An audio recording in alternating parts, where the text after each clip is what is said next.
Butahri, The Nation Awaits Its Wizard King by Mahi Ahluwalia, Book 1 of Waris series. Prologue, The White Light. Walking through the dense forest, his face and hands went numb due to the misty chill. He almost stumbled upon what seemed to be a rock, probably while trying to get something out of his pocket. He paused for a moment to collect himself. The boy's lips shivered in the cold breeze. He realized all he could manage to listen was the faint sound of his teeth gritting in the otherwise silent jungle. The more the boy tried to explore the insides of the impenetrable forest, the more silence he felt enveloping the surroundings. Where am I? The boy wondered, talking merely to himself while infiltrating deeper into the dark jungle. The forest was indeed very dense. Long trees were packed like sardines, having thick trunks, long and wide branches extending over a significant area. It was too dark to distinguish anything more than their vague shapes. The boy was growing impatient. He was desperate to know his whereabouts. It was like he could sense the eeriness of the place, or perhaps it was only the sound of silence that was making it eerier. He reached for his pocket again, this time standing with the support of a tree trunk, and took out some mobile-like device from his pocket. What in hell is this? He questioned himself. Perhaps he had hoped to find a torch, or even a mobile could have been better than this faintly glowing alien device. It looked like an ancient stone. The boy looked up, but he was unable to see the stars or the moon. The jungle was too thick even for the sun rays to penetrate inside. The boy was almost 6 feet tall. He stepped forward and heard the breaking of twigs, which he was sure he was unable to sense before. The sounds were playing hide and seek, realized the boy. Distinct sounds flushed in. Amidst the swishing breeze blowing through the weeds and the water gushing nearby, he could listen to his uncertain heartbeat. Lub, dub. In the distance, the boy saw a silvery white light, a silhouetted figure. It was difficult to judge what it was. Somewhere in his heart, he had a feeling that a girl was standing there, naked and emitting white light. Perhaps the illumination was coming from behind her. The boy wasn't sure. He felt a sudden gush of happiness. The boy knew he must make it to the point where she was standing. Only then would he know what this all meant. Every time, the boy thought, when like a bolt from the blue, he felt a guitar being played nearby. The boy tried to ignore the guitar, but the sound became deeper. Before he could react, he was zooming backwards. His world was getting murkier and blurrier. The boy remotely opened his eyes, trying to avoid the blinding rays falling on his face unswervingly from the window at the top right corner of his room. His phone, lying on the side of his bed, was playing a commercial music loop. After fumbling the bed for about half a minute, he found his phone and switched off the alarm.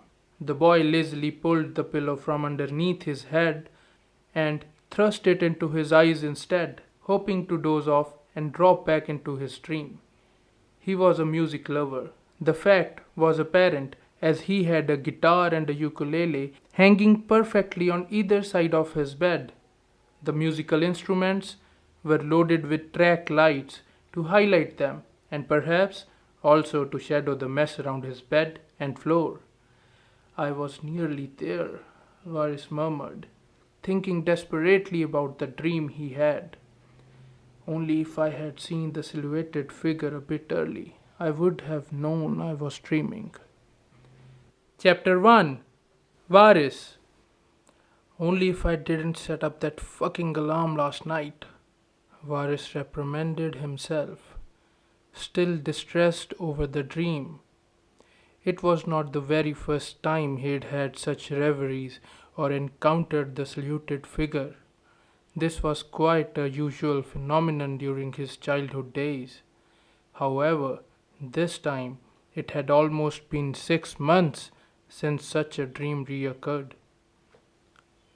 It was an incident on his 13th birthday, which had somehow taken its toll on his dream encounters and waved them off. Not completely, though. He did not like to recall the incident, leave alone talk about it with anyone. Before that obnoxious day of encounter, he had been underwater sailing with many eye mesmerizing mermaids. Even the whales would encircle him, emitting some bluish light. Sometimes he would dream of being in a land full of white, snowish substance that didn't feel very cold. About the time he was 7, he once dreamt of roaming around an abandoned island naked, and he looked in his early 20s in that dream. At other times, the dream would consist of a distant mountain range and the boy trying to figure out different ways to reach it. Many other times, Varis, in his dreams, had been in a deep, grim place. He swore while telling his parents about a nightmare, saying he heard a person weeping but couldn't find out who the person was or from where the voice was coming. But when he woke up, he still felt as if all of it was real. His parents had asked him not to think about it much. However, it was not in his hands. Varis's recurring dreams made it almost impossible for him to not think about them. Nevertheless, in most of his dreams, the common thing was the silvery saluted figure, or as he acknowledged it, his guardian angel. But these were the things of his past. These dreams now ignited a memory which was not very alluring to him. His bedroom door opened, and a woman in her mid-40s came smiling, hobbling towards Varis. The broad smile made her blemishes more prominent. She stumbled over his jeans and other stuff scattered on the floor, but it did not lower her enthusiasm in wishing, in fact, singing, "Happy birthday to you, happy birthday to you, happy birthday, dear son, happy birthday to you." She held Varis in a motherly embrace. The birthday jingle broke Varis's train of thoughts. He embraced her back and replied, "Thank you, Mom," yawning between the words. "Someone has been up all night, I guess," teased his mother. "Just the predictable wishes, Mom. I guess till 2 a.m., he replied, rubbing his eyes. "That's great," she said zealously. As she broke the embrace and stood up, Varis narrowed his eyes again. Varis's mother rested her hands at the top of her hips and looked around to inspect the room in muddles. There was something about her skin tone that looked weird. It was exceptionally fair, almost white, like an albinistic person. However, the rays of the early morning sun turned her cheeks red almost instantaneously while she stood inspecting Varis's mess inside his room. "Don't, Varis," she said, noticing him dozing off again. "Come downstairs, honey. Harf has asked about you like a dozen times already," she added. On the way out, she picked up the jeans and other things she had stumbled upon after entering. It was Varis's birthday that had saved him from being chided by his mother. If it were some other day, she would have made sure that Varis cleaned up the mess right away. Varis reluctantly stood up and stretched his arms. He had long, lanky hands and legs, but the fat toes near the midsection were increasing. Varis stood by the mirror and observed his protruding belly. What reflected on was his pure delight for the fried potato chips and chocolate fudges, also his absolute discontent towards any forms of exercise. Varis looked big for a 16-year-old and even more significant when compared to his classmates. His wavy, tawny, coiled hairs and deep brown eyes were nothing that had come down from his family. Varis was entirely different, neither like his mother nor his father. What Varis loved about himself was a scar right above his left eyebrow. It wasn't, obviously, shaped like a bolt of lightning, although Varis would have loved that. He had endured it after falling flat while attempting moonwalk in the bathroom. Varis was about 7 at the time of his fall. He had prepared the floor for the moonwalk by covering it with shampoo and water. Varis! He heard his mother calling out for him. Coming in a bit, he shouted back. He went inside the restroom and brushed his teeth. Varis was the kind of a person who could get into a trance like state thinking about anything. And he was doing it again, thinking about the dream he had just had. If I could just get into lucid somehow, probably then I could know what these repetitive dreams meant, he thought, staring blankly into his own eyes in the mirror.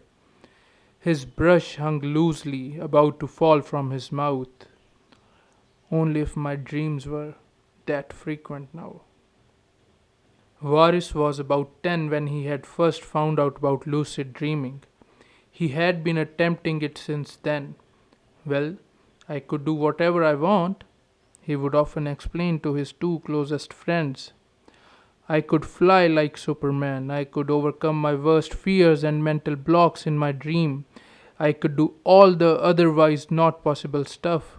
I could use it to explore the boundaries of the universe. It wasn't like Varis hadn't had second thoughts about this. He had almost lost hope about all the lucid dreaming stuff until Shimona, one of her two best friends, came across an article that she forwarded Varis without opening it herself. The article was about a lucid dream researcher, Beverly D'Urso. You know what, Shim? She knows everything about lucid dreaming. She had been a lucid dreamer since she was 7 years old and was the first person to have recorded an orgasm during a dream, Shim. Orgasm, can you believe it? Varis was thinking about the researcher again. During her lucid dreams, she had tasted fire, visited the sun, and overcame a writer's block. She did it all. His trance broke by the beep of his phone, which was probably lying inside the blanket somewhere on his bed. He rinsed out the paste and did not bother to check his phone. He went straight down the hall into the living room to find his parents waiting for him with a full-size double-story cake on the dining table. He went straight to the cake and licked the cream with his fingers. It's delicious. Anu had had enough. First the mess and now this. Even Varis's birthday did not save him from his mother's chide. Varis, don't you dare! Anu. She was cut in half by his father, who was sitting near the empty fireplace reading newspaper. Let it be. It's his birthday, he said, winking at Varis, who licked the cream again as his mother turned away to toss the omelette. Harf, your lenient behavior is making him slack and disobedient, reprimanded Anu. Come on, honey, it's his birthday, reasoned Harf, while switching on the television. It had been many years since Varis's family had been living opposite the Punjab University. Varis's parents seldom left the house. Varis only knew that his father ran some business, which was good enough for all the high-end lifestyle needs he enjoyed. Varis's father, Harf, loved taking evening strolls inside the university. Over the years, he had made many friends inside as well. However, they only had a vague idea about his corporate works. Varis himself had many friends living inside the university campus, including his childhood best friend Shim. Unlike Varis, Harf had a robust look to him and touched 6 feet, but with nature as cool as a cucumber. Harf had straight hairs that he rolled into a slight puff with the zero faded style. Harf's voice exuded power and sincerity, which Varis had often thought had helped in getting things done in his business. It is an unusual day for a February morning. Though the last few days have been sunny, you might see the showers falling today, narrated the weather broadcast anchor on the TV. The living room was quite extravagant for a family of three. There was a refrigerator in one corner, a wooden table with glass top close to the open kitchen, and a brown sofa set with two small wooden tables in the middle of the room. Anu came with the omelette and the toasts. Come, Varis, take this, Anu said, handing over the knife to him. Happy birthday to you, happy birthday, dear Varis, they sang as Varis cut the cake. Harf took out his smartphone and tried taking a selfie. He was obsessed with technology like a child and loved to play games with Varis as well. Seeing the struggle, Varis took the phone and clicked some pictures. They settled down for breakfast subsequently. While Varis was busy gulping down the cake, Harf was holding his plate in front of him, fidgeting with the spoon and a small chunk of the delicious looking cake. He turned off the TV and said, I need to tell you something, Varis. Varis and Anu both looked at him. Well, your mother and I had always thought of clearing out some issues when the right time comes, when you are old enough to understand your responsibilities.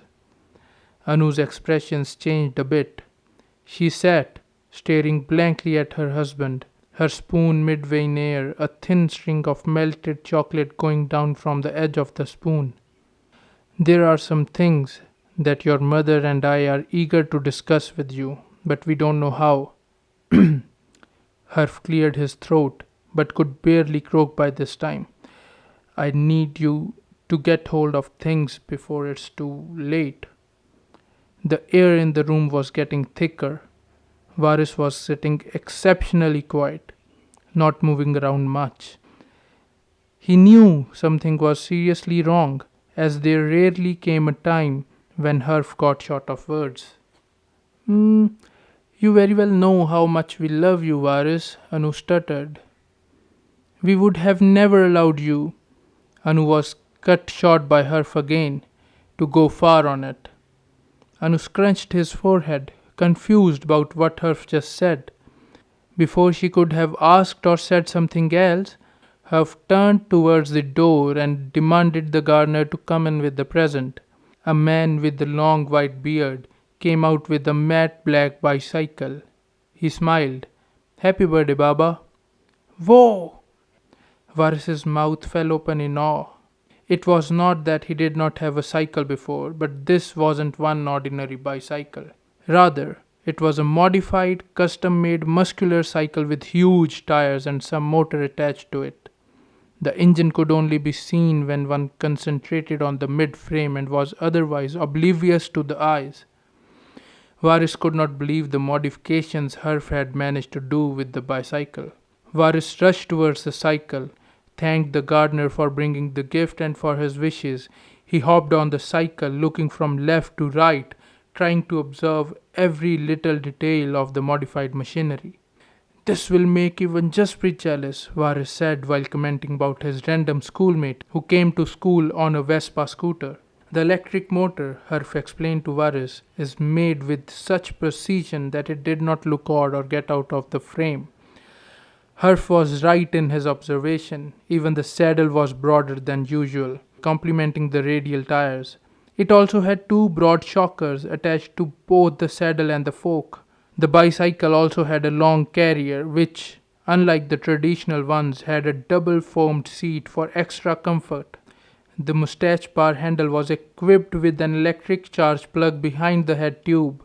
The cycle indeed looked very muscular. This can go as fast as 40 km per hour, plus it runs on electricity, Harf explained excitedly. You can pedal the cycle normally, or when you are exhausted or just want to return home fast, push this switch here, Harf said, pointing towards a small black button on the curve of the handle. This would start the motor.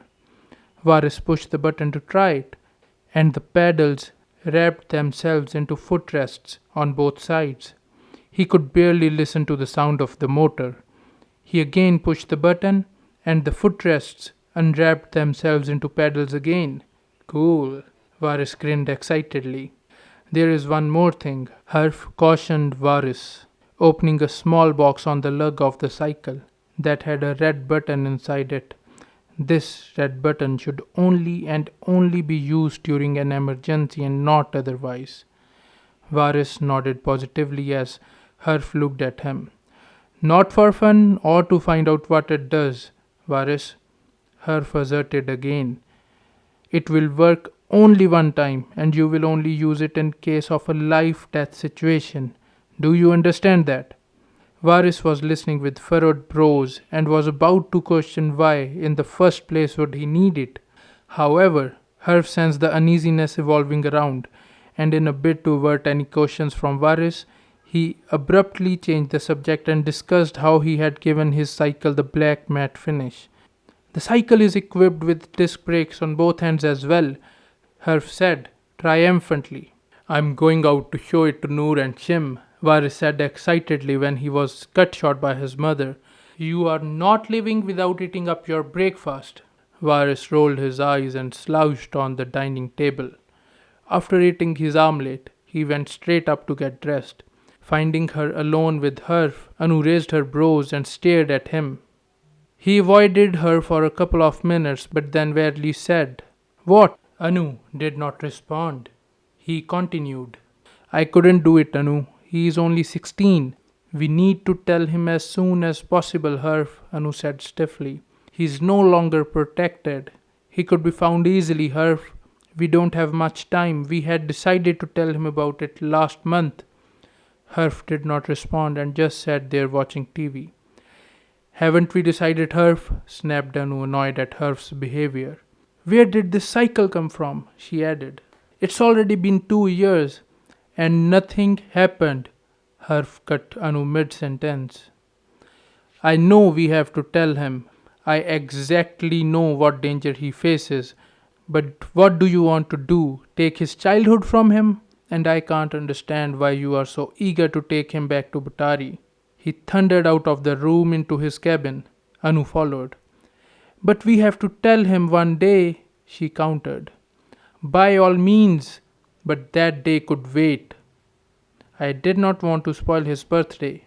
Moreover, I have taken his safety matters in hand. That's why I built that cycle. It would keep him safe, and when the time comes, also buy us some time to make arrangements. Just have faith in me, Herb said, politely this time. Anu was about to say something when Varys arrived. Hey mom, I'm going to pick Shim and we'll be meeting Noor at his home. I'll be back by evening. Anu and Herb smiled at him, seeing him hop on the cycle and excitedly pedal out of the house. I know we can't keep all of this normal, but I feel he should enjoy every moment of his life. I think he needs more time, Herb said. You can't make an omelette without breaking the eggs, Herb. If change is required, the unpleasant effects are inevitable. Herb nodded. You are right. I know we can't change his true destiny. Herb left the discussion midway and watched Varys pedal away from sight.